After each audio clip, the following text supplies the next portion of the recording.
The sound of a slap shattered the calm. It echoed through the Han family's grand hall, cutting through the elegant hum of laughter and music like thunder splitting the sky.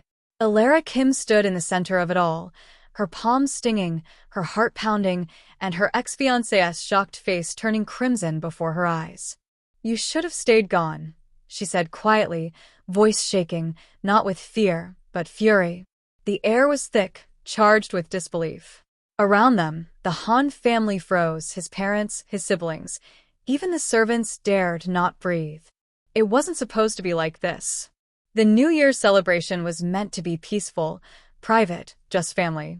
No outsiders, no tension. But fate had other plans. 6 months had passed since her wedding day, since the moment her world had shattered, then stitched itself together again in the most unexpected way.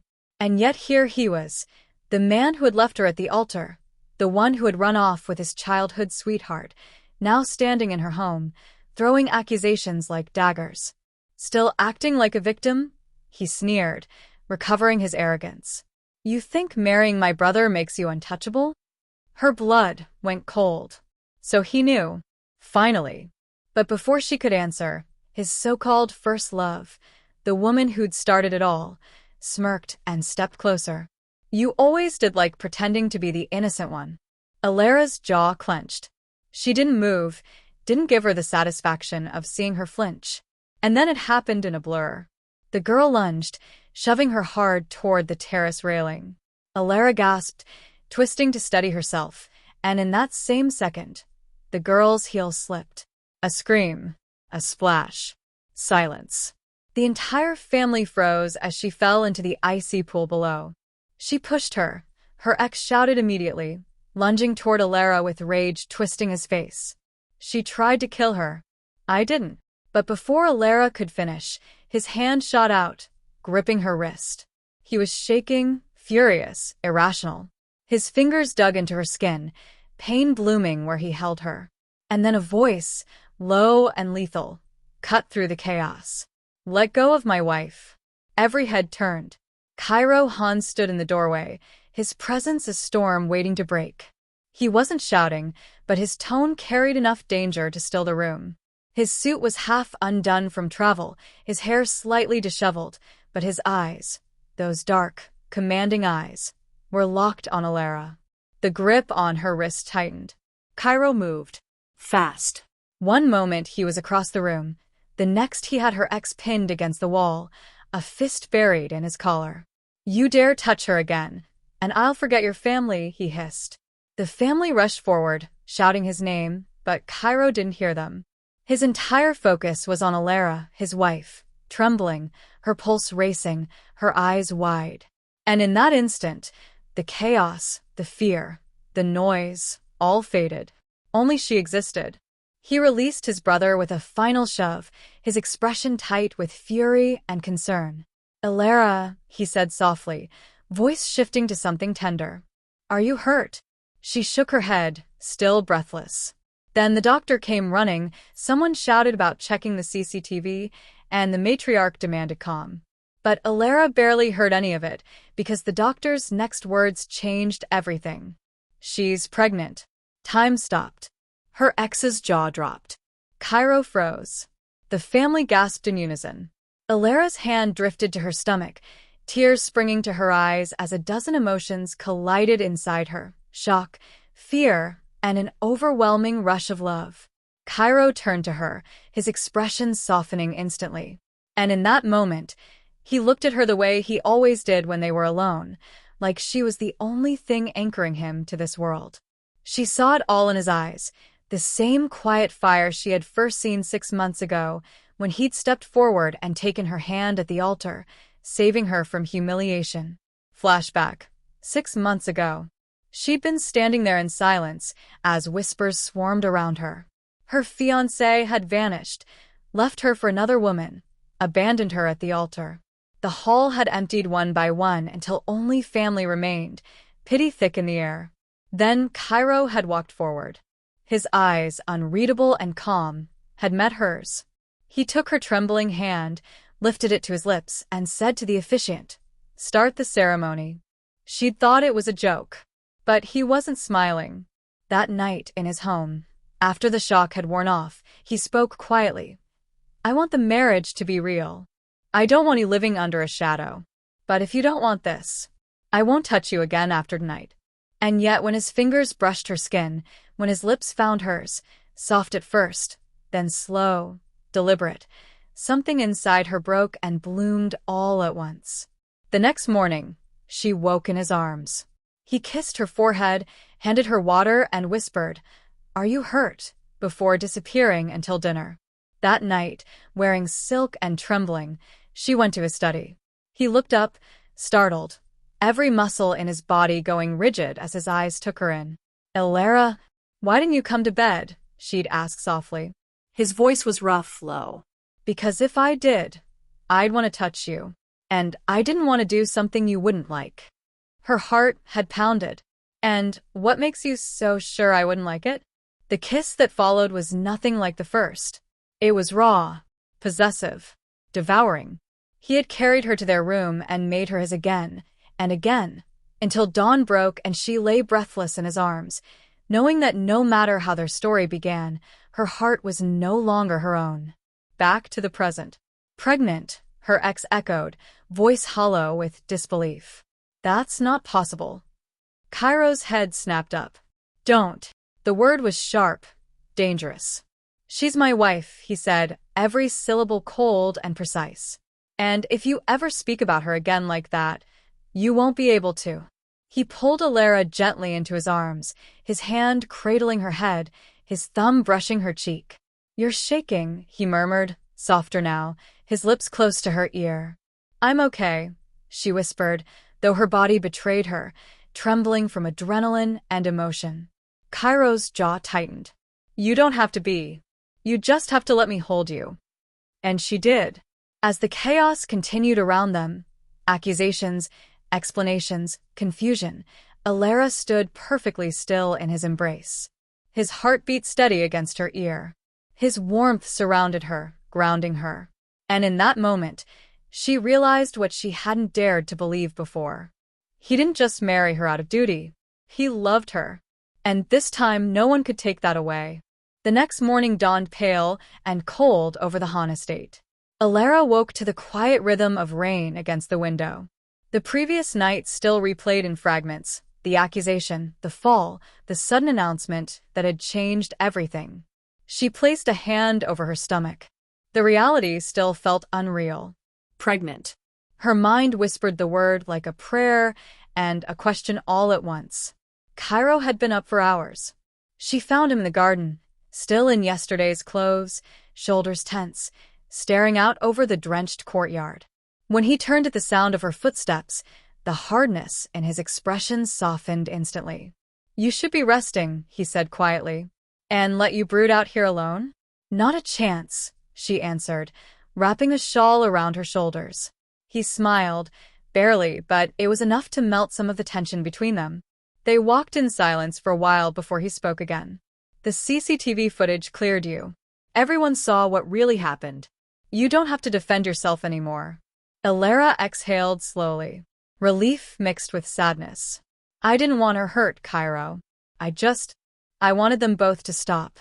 "I know," he murmured. "And now everyone else does too." He took her hand, thumb brushing against her fingers, and for a long moment they simply stood there, the rain whispering around them. Inside the house, however, peace didn't last. By noon, news spread through the family that Cairo's younger brother, her ex-fiancé, had been seen arguing with the servants, insisting he hadn't seen the footage, that someone had tampered with it. His voice rose, echoing down the corridor until Cairo appeared at the top of the stairs. "Enough," Cairo said, tone cutting. "You've done enough damage." His brother's gaze darted toward Elara. "You think she's some saint?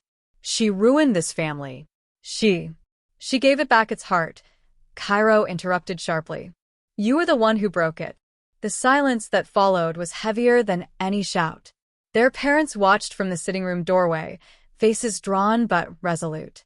When Cairo's father finally spoke, his voice trembled with the weight of years.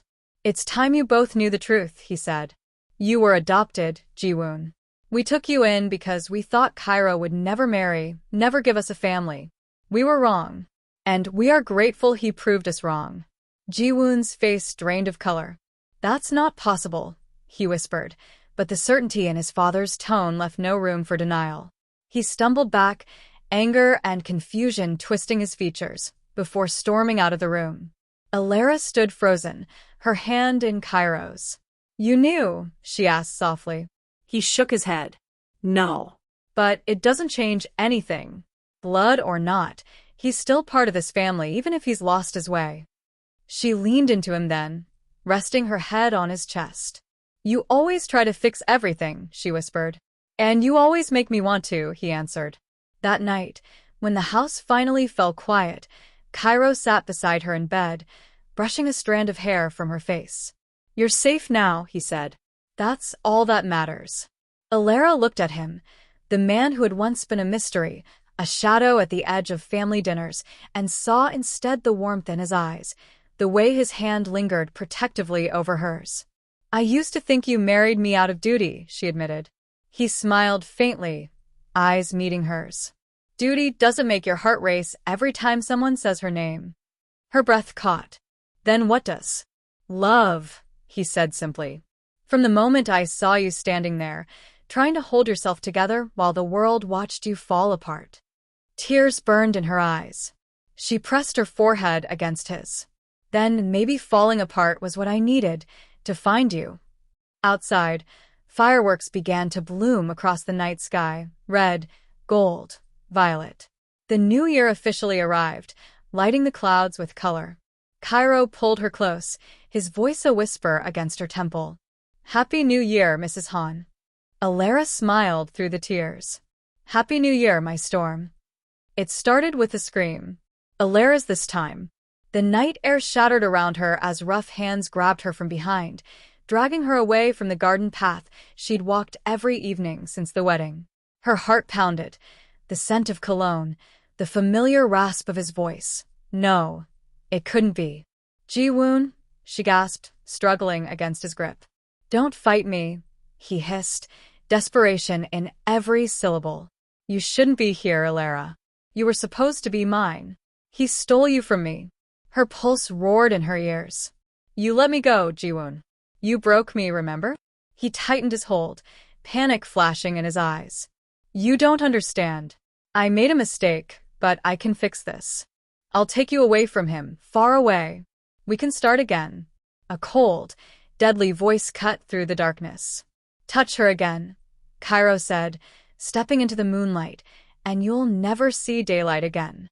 The look on Ji-woon's face, shock, then rage, tore the silence apart. Cairo, he spat, his voice trembling. You'd threaten your own brother over a woman? She's my wife, Cairo snapped, every word lined with fury. And you stopped being my brother the moment you tried to destroy her. The two men locked eyes, the same blood, the same face, but worlds apart now. Ji-woon lunged, pulling Elara close like a shield, his arm pressed to her throat. Cairo's composure cracked. Ji-woon, let her go. His voice broke around the edges, control hanging by a thread. You don't want to do this. You always had everything, Ji-woon growled. Now you want her too? No. If I can't have her. He didn't finish. Because in that moment, Cairo moved, a blur of force and precision. Gunmetal flashed, guards shouted, and within seconds Ji-woon was pinned to the ground, wrists twisted, fury pouring from him like poison. Take him, Cairo ordered through clenched teeth. Ji-woon struggled, his voice breaking as they dragged him away. You'll regret this, brother. She'll leave you too. But Elara's trembling hand found Cairo's sleeve, and his anger melted instantly into fear. Not for himself, but for her. He cupped her face, eyes searching hers. Did he hurt you? She shook her head, tears streaming silently. No, but he tried to. Cairo exhaled shakily, pulling her against him, his jaw pressing to her temple. He'll never come near you again. I swear it. And for the first time that night, Elara believed him. 3 months later, the world had slowed down again. Not because life was perfect, but because they'd learned how to breathe through the chaos. Ji-woon was gone, locked up, facing charges that Cairo refused to discuss. His parents barely spoke of it. Society whispered, but no one dared say anything to her. She was too visibly loved now. Cairo didn't leave her side for days after the attack. He'd been quieter, softer, like every moment he almost lost her made him crave her presence even more. He'd built her a garden of camellias, a promise in bloom. Every night, he'd trace his fingers along the curve of her growing belly and murmur, "You and this little one, you're everything." She'd laugh, curling closer into him. "You're getting sappy, Mr. Han." He'd grin, brushing his lips over her shoulder. "Only for you, Mrs. Han." Their chemistry had shifted, not the wildfire of their first nights, but something deeper, molten. Now, when his hand slid down her spine, she leaned into the touch instead of shying away. When he kissed her, she felt the tremor in his breath, the reverence in his hunger. He treated her like something fragile and eternal, both at once. One night, after dinner, she found him in his study again. The same place their story had once burned open. He was sitting by the fire, tie loosened, reading over a contract, but the moment he saw her standing there in her silk nightgown, everything inside him stilled.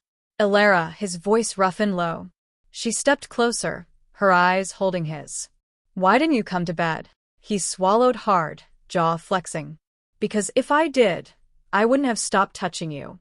And I didn't want to push you after everything." Her heart flipped. "And what makes you so sure that's not what I want?" He blinked, then stood. The space between them collapsed as her hands brushed his chest, feeling the steady beat beneath. The kiss came next, fierce, consuming, the kind that steals her breath and gives it back sweeter. When his hands finally found her waist, it wasn't like the first time. This was need and love and surrender tangled together. He lifted her, the study falling away in a blur of firelight and whispered promises. And later, when he carried her back to their room, neither spoke. Their silence was too full, too sacred. That night, she knew with bone-deep certainty. She belonged to him, not because he claimed her, but because he chose her, again and again, no matter the cost. Months later, as dawn painted gold across their bedroom, Elara stirred to find Cairo watching her. He brushed a thumb over her lips and smiled softly. "You still talk in your sleep." "Do I?" she murmured sleepily. "You said my name," he whispered, pressing a kiss to her forehead. "That's all I'll ever need." She smiled, eyes glistening. "You know, you've woken something in me I didn't know existed." He kissed her again, slow and tender. Good. "Because you woke everything in me." As their baby kicked between them, she rested her head on his chest and realized the war was over. Love had won. The house was quiet again, the soft, golden kind of quiet that comes after laughter and love. Elara stood by the nursery window, watching tiny snowflakes drift past the glass. The city slept, but her world was wide awake, wrapped in the soft coos of the baby in her arms. "Kai," she whispered, smiling at the name. "You really don't like sleeping, do you?" The baby blinked up at her, dark lashes fluttering, his father's eyes, her smile. Behind her, strong arms slid around her waist. Cairo's lips brushed the side of her neck. "You should rest," he murmured against her skin. She leaned back into him, her voice soft. "I can't stop staring at him." He chuckled low and warm. "You said that yesterday." "I'll say it every day," she whispered, turning slightly to meet his gaze. "Can you believe we made him?" Cairo smiled, that rare, unguarded smile that still melted her heart every time. "I still can't believe I almost let you walk out of that church without me." She reached up, touching his jaw gently. "You didn't let me walk away. You walked toward me." That's what changed everything. For a long moment, they just stood there, the three of them bathed in soft light, his hand over hers, both resting against their son's tiny heartbeat. When the baby finally drifted to sleep, Cairo whispered, "He's perfect." Elara smiled. "He's ours." And as the snow kept falling, quiet, endless, and pure, she realized she wasn't just the girl left at the altar anymore. She was home. Loved. And exactly where she was meant to be. Once, she was abandoned in a church. Now, she was worshipped in a home built from love.